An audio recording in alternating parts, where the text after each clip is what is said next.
Dans tous les domaines, lorsque l'être humain découvre une capacité, il se fait fort de la développer au maximum. Il suffit pour s'en convaincre de regarder les Jeux Olympiques. L'histoire de notre civilisation est aussi celle du développement des capacités avec la généralisation de l'éducation et la multiplication des lieux dédiés à l'excellence.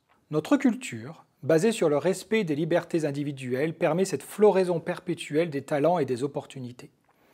Chacun a présent à l'esprit l'image d'un sportif, d'un scientifique ou d'un artiste qui a réussi à repousser des limites. Des chirurgiens opèrent des fœtus dans le ventre de leur mère. Des physiciens étudient les plus subtils composants de la matière à l'aide d'accélérateurs de particules.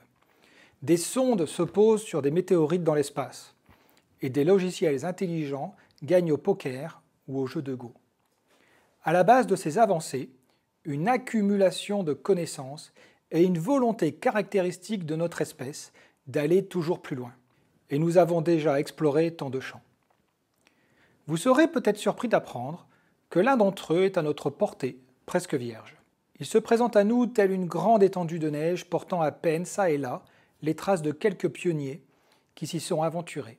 Il s'agit de l'intuition. L'intuition, allons donc, me direz-vous. L'intuition est vieille comme le monde. Certes, on entend parler d'intuition depuis les philosophes grecs jusqu'à nos jours, en passant par Descartes et Bergson. L'intuition a toujours été là. Elle a accompagné les grandes découvertes scientifiques. Remontant plus loin, elle a sans doute pallié le manque d'informations dont souffraient les premiers hommes, comme elle aide aujourd'hui les peuples dits indigènes à survivre en milieu hostile. Une force crue, nue, évanescente, capricieuse, qui tiendrait du don. Certaines grandes intuitions ne viennent-elles pas en rêve lorsque l'esprit au repos est tel une coupe prêt à recevoir les cadeaux du ciel? C'est ainsi que le physicien Niels Bohr a conçu le fonctionnement de l'atome et que le chimiste Dmitri Mendeleïev a eu la vision de sa fameuse table de classification périodique des éléments. Jamais, dans notre civilisation, l'intuition n'a été considérée véritablement pour ce qu'elle est. Une capacité complémentaire de la logique et de l'intelligence rationnelle, à développer par l'apprentissage et l'entraînement, et qui donne accès à une connaissance immédiate. À plus forte raison, jamais on n'a tiré toutes les conséquences d'une telle affirmation. Sinon, nous aurions peut-être des écoles de l'intuition, ou encore des Jeux olympiques de l'intuition. L'apprentissage de cette capacité fera alors partie du cursus scolaire et universitaire au même titre que le raisonnement et la logique qui passent en primaire par l'enseignement de la grammaire et des mathématiques. Nous aurions des cursus et nous pourrions ajouter quelques lignes sur notre CV mentionnant que nous nous sommes formés aux techniques intuitives. Une hypothèse d'autant moins farfelue que l'intuition est une qualité valorisée par les recruteurs au même titre que les diplômes et qu'elle est, la science le montre, une des clés du leadership. Chers internautes, nous sommes au tout début d'une histoire qui va s'écrire dans les années à venir, à mesure que se développent les connaissances sur la nature de la conscience, sur le cerveau humain, les thérapies alternatives, la pratique de la méditation et bien d'autres choses qui sont en train de forger une nouvelle approche des problématiques du monde contemporain.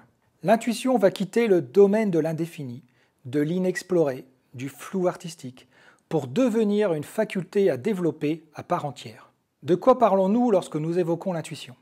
Pour certains, l'intuition est le résultat d'une activité inconsciente du cerveau. C'est le cas pour les neurosciences classiques, qui voient dans l'intuition le résultat d'un cumul d'expériences. Analysée en quelques millisecondes dans le shaker du cerveau, lorsqu'une situation similaire à des situations déjà vécues se présente, elle déclenche par effet de réminiscence une décision instantanée basée sur l'expérience. Selon la neurologue Stéphanie Ortig, l'intuition fait référence à un mécanisme évolué tel que la mémoire implicite ou une intelligence inconsciente qui a enregistré au fil du temps et de manière implicite des événements liés à notre expérience personnelle passée. Ces éléments enfouis dans la mémoire peuvent revenir à la surface lorsqu'on se trouve dans une situation similaire. L'intuition est également comprise comme l'expression d'une capacité très fine de décodage de l'environnement. L'un des exemples de cette capacité est fourni par notre langage corporel. Nous sommes capables de centaines de mimiques qui expriment nos émotions, nos ressentis et nos pensées profondes. Il s'agit d'un langage universel qui échappe à l'intention consciente.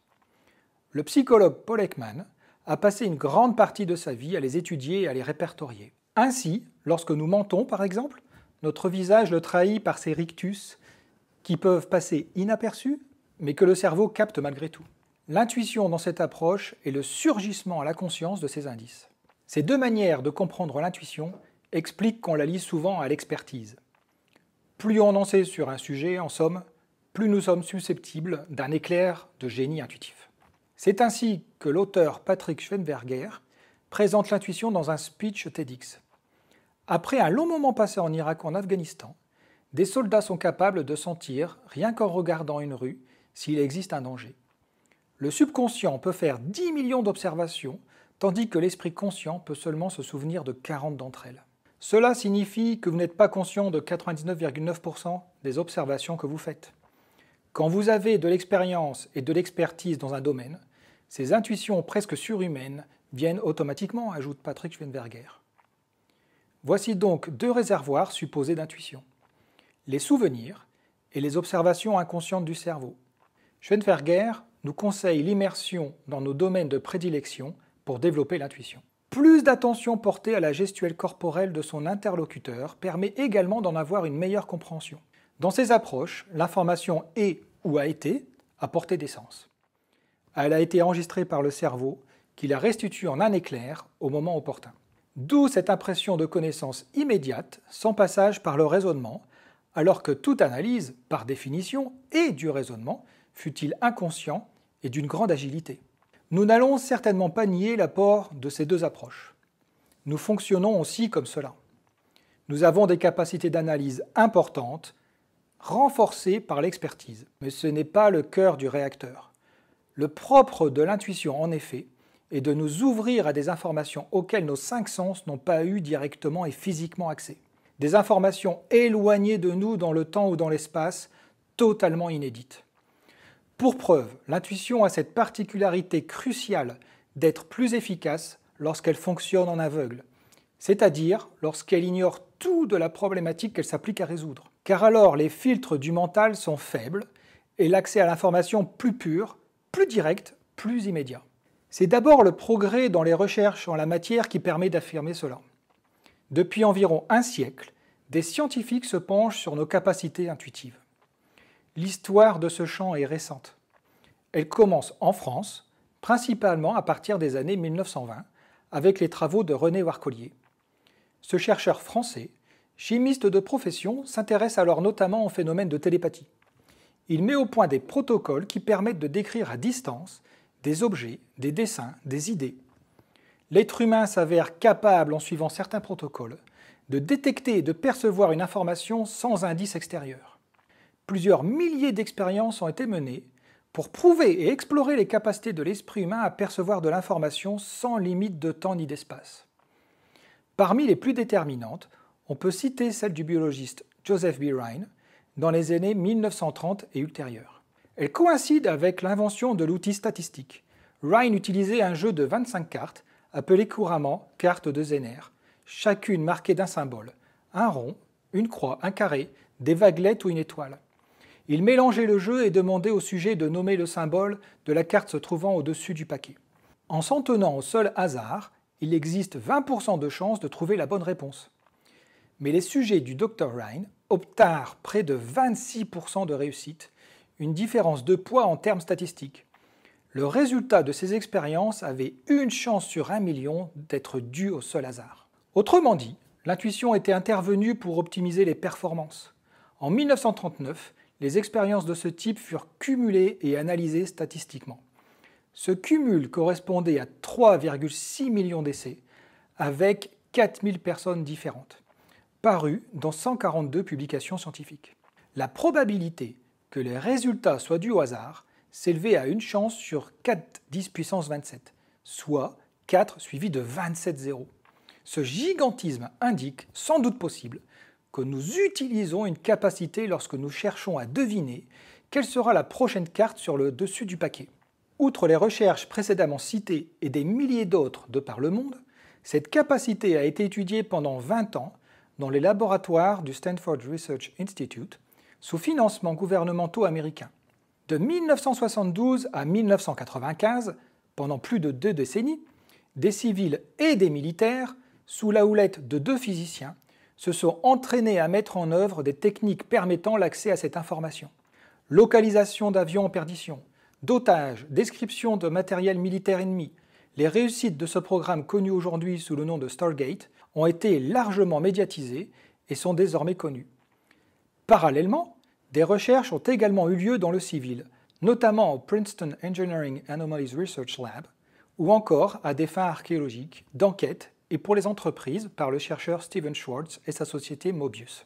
Le résultat de ces décennies de recherche est un legs précieux, le langage de l'intuition. L'approche utilisée est connue sous le nom de remote viewing. Des milliers de fois, des centaines de personnes ont utilisé leur intuition sur commande pour explorer un sujet précis. À une extrémité, on trouve quelques personnes très douées qui semblent maîtriser la tâche sans effort, tandis qu'un petit groupe, à l'autre extrémité, ne peut ou ne veut se permettre de faire cette expérience. Le reste d'entre nous se concentre dans la zone médiane et peut acquérir des compétences solides en développant ses propres talents grâce à l'engagement et au travail constant, note Stephen Schwartz. Pour cette raison, ajoute-t-il, le remote viewing s'est échappé des laboratoires pour peu à peu devenir une véritable vogue sociale. Il fournit à une personne ordinaire une voie d'accès à cet aspect d'elle-même, souvent dès la toute première tentative.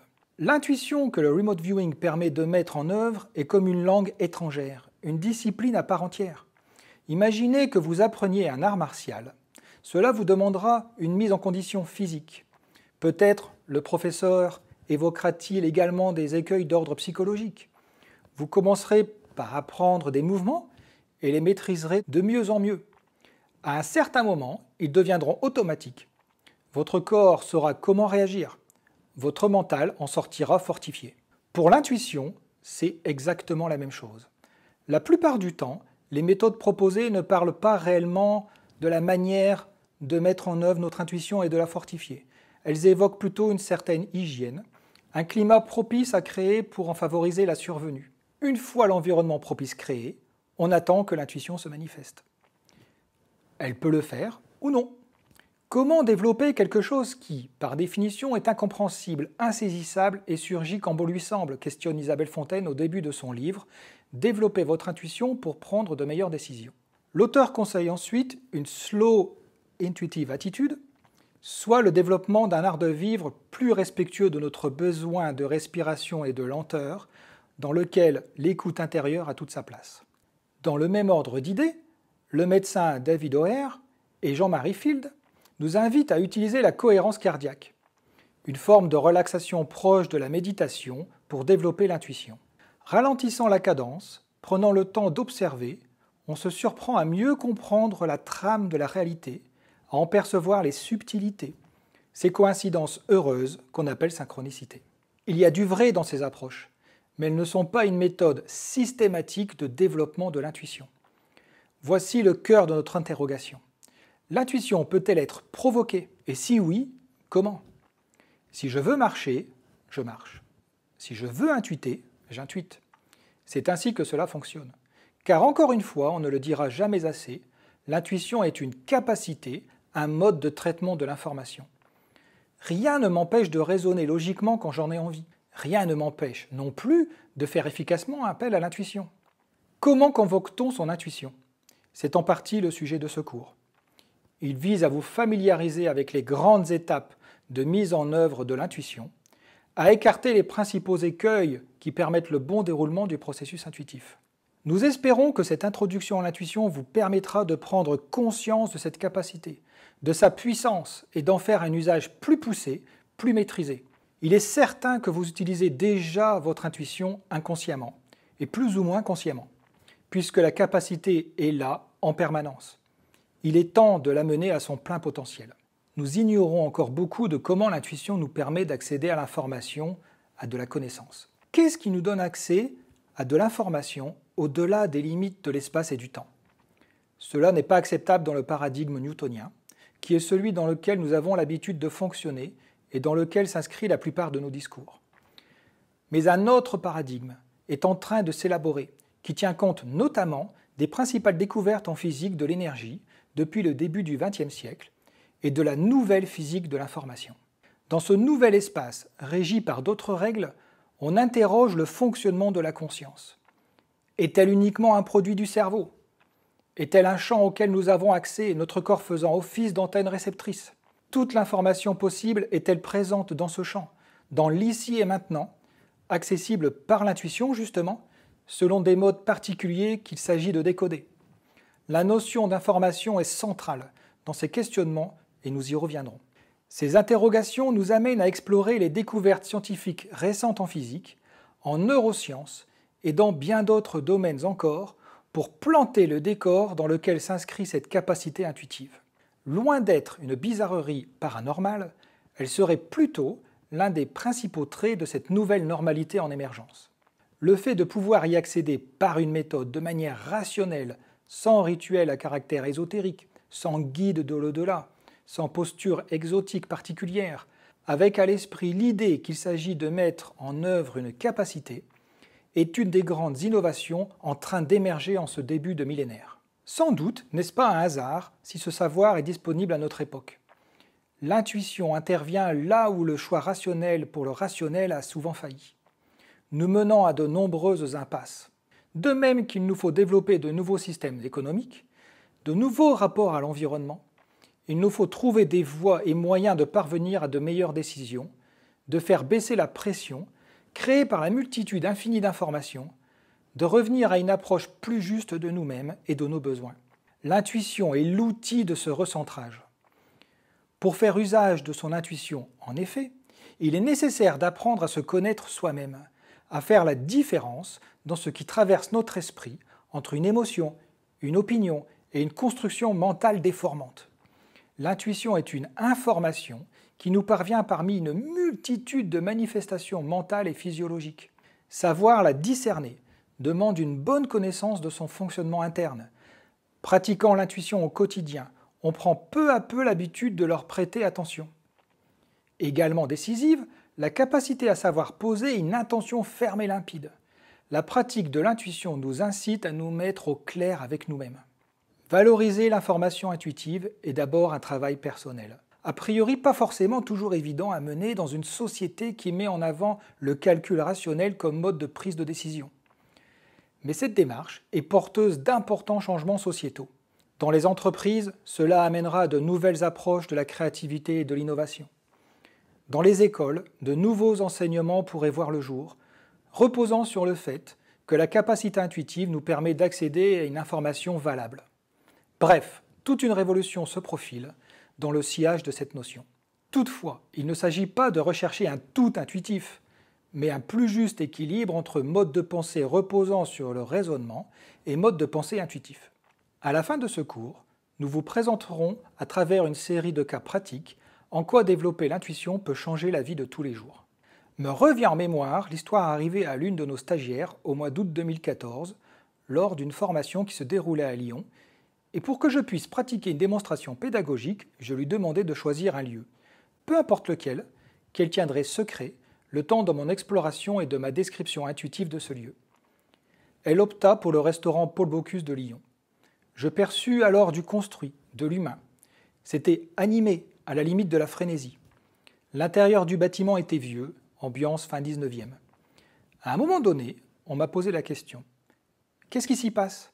À quoi j'ai répondu « On y mange !» Cette session a eu lieu lors du premier jour de la formation. Le lendemain, la personne qui avait choisi le restaurant Bocuse pour cible de la démonstration est arrivée contente et en même temps un peu retournée. Ses collègues, avec qui elle était en réunion précédemment, allaient tous manger ensemble. Et quel était le lieu choisi par le patron ? Le restaurant Bocuse. Elle-même avait choisi ce lieu comme cible car cela faisait des années qu'elle avait envie d'aller manger dans ce restaurant, et l'occasion ne s'était jusqu'alors jamais présentée. On peut ici alors se demander qui a été l'intuitif ? Moi, lors de la démonstration pratique ? Cette stagiaire, car peut-être a-t-elle choisi cette cible car elle a perçu que le lendemain elle pourrait y manger ? Son patron ? Ou tout le monde ? Comme nous le verrons, le propre de l'intuition est aussi d'impliquer tous ceux qui participent au processus, car nous sommes tous des participants de ce grand jeu de la vie, et l'intuition est notre outil d'exploration le plus formidable et le plus beau. Bienvenue dans le monde de l'intuition.